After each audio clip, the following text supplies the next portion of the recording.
Zion, Cough, Race, Yud, Hey, Square World. How are y'all doing today? We got another burner today in the process series. About to give y'all one of the best secrets never told. And it's a secret that really, like I mentioned before in one of my other processes video, that subconscious mind is really your superpower. It's one of your secret tools that you want to keep sharp in your belt. It's one thing that I discovered just in my mind science and going through looking at wealth, looking at personal development, is the nature of time in history. Anything you really want to learn, if you can process your mental capacity properly, go back in history and look, a lot of things will reveal themselves. But you have to be able to look at them in a very positive manner. Don't look at the negative.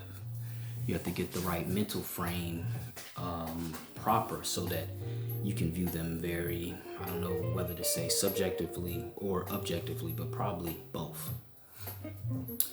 So one thing that I've done in the study of economics, which is what I really love, when you go back in history, you'll see that a lot of wars was fought on the basis of money, wealth, power, gold,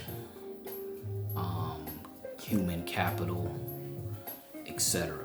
So one mental hack that I use in this current time frame, I liken myself to already be 50 years old, be in a certain state of mind of where I want to be, what I want to have, what I want to be doing, and come back and tell myself what I need to do to accomplish that.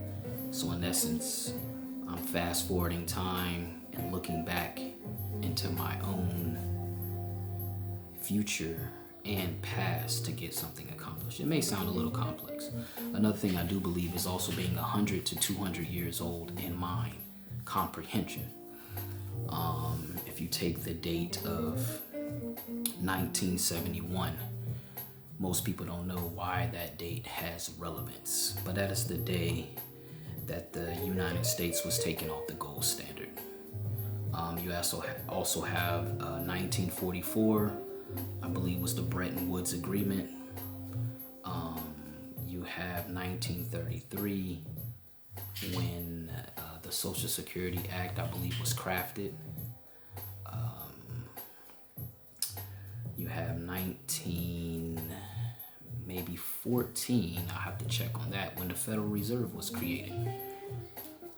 Also in that same year, the IRS was created.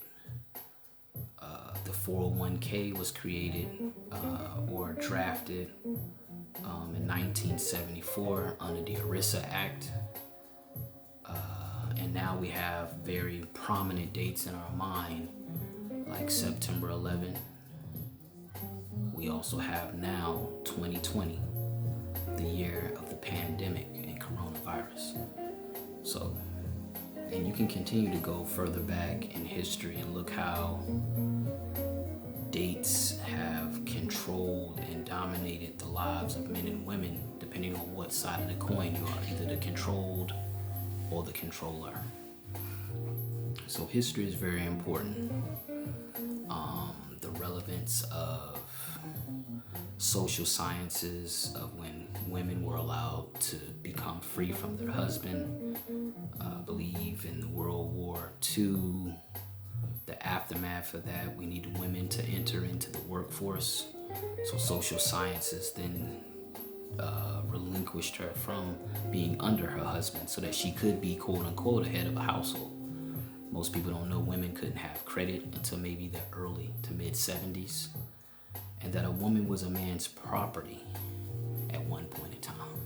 So it's a lot of dynamics when you look at history, and then you come forward and look at the social dynamics, the economical dynamics of this day and age of 2020. Also moving into the future, we're going to have AI and robotics take over a lot of things. So the labor pool will be forced to evolve in a different manner. We could very well have universal basic income, making us a more partial socialist state. We also see a lot of police state activity happening. So let's say you want to go back in time, you want to look at real history. One gentleman that I like that I've learned a lot of these aspects from is Nelson Nash. He wrote a couple of books. I recently believe he graduated last year at the age of maybe 88. But he really taught from a basis of being able to look at time in history and be able to project into the future, because he was a forester. So he always thought long term. So like I'm saying, you need to be 100 to 200 years old, which is already going to put you into that frame of mind, because you're already thinking way into the future as you've looked way back into the past. And really a lot of things are cyclical. They have to come back around.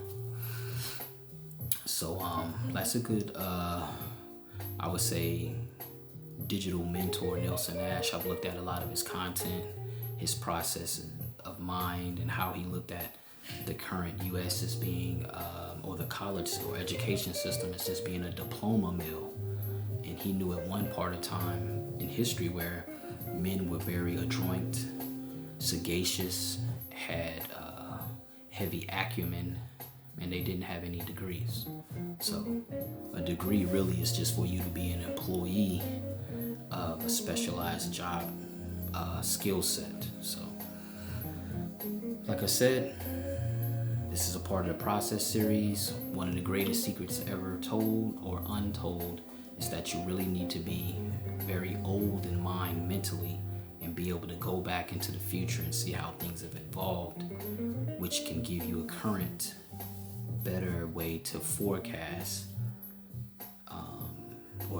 go back into the past, which will allow you to better forecast into the future and make some proper predictions. So one of my code names that I go by now is the Raven, and that's being able to peer into the future.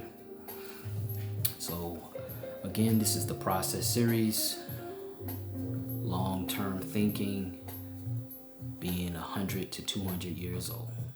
Square World, sign, Kof, Resh, Yud, Hey. I'm out.